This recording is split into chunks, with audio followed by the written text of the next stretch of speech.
ಕಾಯಿ ಚಿತ್ರಾನ್ನ ಅಥವಾ coconut rice ಮಾಡೋದು ಹೇಗೆ ಅಂತ ಶೇರ್ ಮಾಡ್ತಾ ಇದ್ದೀನಿ.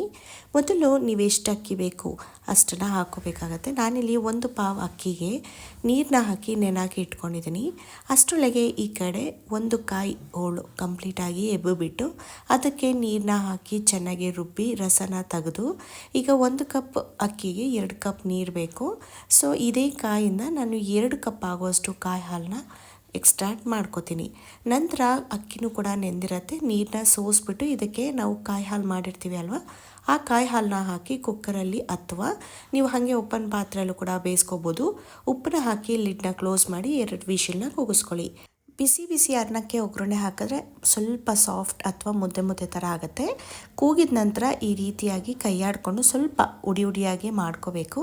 ನಂತರ ಒಂದು ಪಾತ್ರೆಗೆ 2 ಸ್ಪೂನ್ ಆಗೋಷ್ಟು ಎಣ್ಣೆ ಕಾದಿದ ನಂತರ ಸಾಸಿವೆ, ಜೀರಿಗೆ, ಉದ್ದಿನಬೇಳೆ, ಕಡಲೆಬೇಳೆನ ಹಾಕ್ಕೊಳ್ಳಿ. ನಂತರ ಕಡಲೆಬೀಜನ ಹಾಕಬೇಕು. ನಾನು ಲೇಟಾಗಿ ಹಾಕಿದ್ದೀನಿ. ಅದಾದಮೇಲೆ ಹಸಿಮೆಣಸಿನ್ಕಾಯಿ, ಕರಿಬೇವಿನ ಸೊಪ್ಪು, ಬೆಳ್ಳುಳ್ಳಿ ಹಾಗೆ ಗೋಡಂಬಿನೂ ಕೂಡ ಹಾಕೋಬೋದು.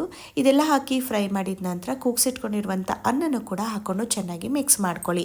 ನಂತರ ರುಚಿಗೆ ತಕ್ಕಷ್ಟು ಉಪ್ಪು, ಕೊತ್ತಂಬರಿ ಸೊಪ್ಪು, ತೆಂಗಿನ ತುರಿನ ಹಾಕ್ಕೊಂಡು ಒಮ್ಮೆ ಕೈಯಾಡಿದ್ರೆ ಕಾಯಿ ಚಿತ್ರಾನ್ನ ಅಥವಾ ಕೊಕೊನೆಟ್ ರೈಸ್ ರೆಡಿ ಆಯಿತು.